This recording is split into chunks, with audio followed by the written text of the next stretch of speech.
Hi అండి, నమస్తే. నేను శ్రీలత. ఈరోజు ఒక స్వీట్ రెసిపీ చేసుకోబోతున్నామండి. వాటికి కావాల్సిన పదార్థాలు ఏంటంటే, ముందైతే పెసర్లు కావాలండి. ఈ పెసర్లు కూడా మనం పొట్టుతోనే తీసుకోవాలి. పెసరపప్పు అట్లయితే మనకు దాంట్లో పోషకాలన్నీ పోతాయి కదా.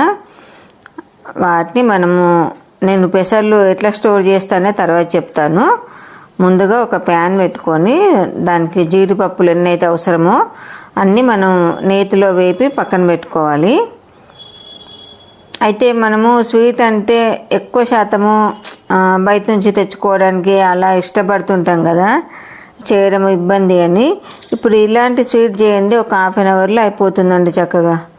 పిల్లలకు కూడా హెల్తీగా పెట్టుకున్నట్టు ఉంటుంది. ఇంట్లో మన చేతులతో చేసిన ఫీలింగ్ ముందు అది చాలా గొప్పదండి, మన చేతులతో చేసుకున్నది. అదే ప్యాన్లో నేను కొంచెం నెయ్యి ఉంది, అందులోనే పెసర్లు వేసి వేపుతున్నాను. ఈ ఉట్టిగా డ్రై రోస్ట్ చేసిన దానికంటే పెసర్లు ఇట్లా నేతిలో వేపి చూడండి, చాలా అంటే చాలా కమ్మదనం వస్తుందండి. ఏ స్వీట్ చేసినా కూడా నేను వాటిని మంచిగా గోల్డెన్ బ్రౌన్ వచ్చే వరకు చక్కగా చాలాసేపు సిమ్లో పెట్టుకొని వేపాలండి. ఎందుకంటే పెసర్లు కదా, మనకు కొంచెం టైం తీసుకుంటుంది. అయితే నేను ఈ పెసర్లను ఎట్లా స్టోర్ చేసుకుంటా అండి, కొనగానే ముందు కడిగి చక్కగా ఎండకు ఆరబోస్తానండి. ఒక 3-4 రోజులు ఆరబోసి అప్పుడు కవర్లో పెట్టుకొని ఫ్రిడ్జ్లో స్టోర్ చేసుకుంటానండి. ఎందుకంటే మనం డైరెక్ట్ కొన్న పెసర్లు వాడలేం కదా, అందుకని. అలాగే ఒక చిన్న టిప్ అండి, పంచదారలో చీమలు అట్లా పట్టకుండా మనం ఒక 4-5 లవంగాలు వేసి పెడితే పంచదారలో చీమలు కూడా పట్టేయండి. తర్వాత అవన్నీ వేపి చల్లారిన తర్వాత నేను ఏ గ్లాస్ అయితే పెసర్లు తీసుకున్నానో ఆ గ్లాసులో కొంచెం తక్కువ పంచదార తీసుకున్నా. ఒకవేళ స్వీట్ ఎక్కువ తినగలుగుతామంటే మాత్రం ఇంకొంచెం కూడా వేసుకోవచ్చు. నేనైతే ఆ పెసర్లు ఒకసారి మిక్సీ పట్టిన తర్వాత అందులోనే పంచదార కూడా వేసి మిక్సీ పట్టేశాను. చూడండి, ఆ రకంగా మరీ మెత్తని పౌడర్ కాకుండా కొంచెం అట్లా లైట్ బరకలాగా ఉంటే సరిపోతుందండి. ఆ విధంగా చేసిన తర్వాత మళ్ళీ ఇప్పుడు ప్యాన్ పెట్టుకొని దీనికి మొత్తానికి మనకు ఒక 5 టేబుల్ స్పూన్ల నెయ్యి మాత్రం పడుతుందండి. నెయ్యి మనకు ఆరోగ్యానికి నిజంగా కూడా చాలా మంచిదండి. కాకపోతే దాన్ని తగు మోతాదులో తీసుకోవాలి. మరీ అధికంగా తీసుకోకుండా రోజుకు 1 స్పూను అట్లా మన బాడీకి నెయ్యిని అందిస్తే నెయ్యి చాలా మంచిదండి. తర్వాత నేను ఈ పట్టిన మిశ్రమాన్ని కూడా ఒకసారి నేతిలో మంచిగా వేపుతున్నానండి.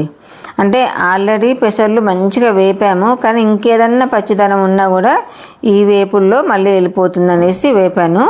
తర్వాత డ్రై ఫ్రూట్స్ కూడా అందులోనే కలిపేస్తాను.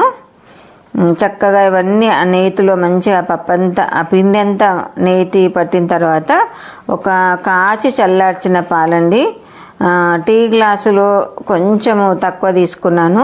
అంటే చూసుకొని కావాలంటే మళ్ళీ కలుపుకోవచ్చు. బాగా లూజ్ అయితే మనకు గట్టిపడడానికి చాలా టైం తీసుకుంటుంది. అందులో అది ఉడికిందా లేదా కూడా మనకు తెలుస్తుంది కదా, దాన్ని బట్టి మనం ఇంకొంచెం యాడ్ చేసుకోవచ్చు. చక్కగా దాంట్లో పంచదార ఉంది, మనం పాలేసాం కదా, అది ఒక పాకులాగా అట్లా ఉడికిపోతుందండి. మంచిగా ముద్దలాగా వచ్చే వరకు దాన్ని చిన్న మంట మీద అలా తిప్పుతూనే ఉండాలండి. మనం ఆపేస్తే మట్టుకు మాడిపోతుంది. తర్వాత దాన్ని మంచిగా ఒక ప్లేట్కు నెయ్యి రాసుకొని ఆ నేతిలో అంతా దాన్ని పరిచేసి మన ఇష్టం ఉన్న షేప్లో కట్ చేసుకోవాలండి. కానీ వేడి మీదనే తొందరగా చేయాలండి, చల్లగా అయిపోతే మాత్రం మనకు అది రాదండి. అలాగే నా ఛానల్ సబ్స్క్రైబ్ చేసుకోండి, లైక్ చేయండి, కంటెంట్ నచ్చితే షేర్ కూడా చేస్తూ ఉండండి. మంచి హెల్దీ స్వీట్ అని చెప్పొచ్చండి, మంచి ప్రోటీన్ స్వీటు. తప్పకుండా ట్రై చేయండి. ఇలా నేను చెప్పిన విధంగా చాలా టేస్టీగా ఉంటుంది. ఓకే ఫ్రెండ్స్, మరొక మంచి కంటెంట్తో మళ్ళీ మీ ముందుకు వస్తా. బాయ్.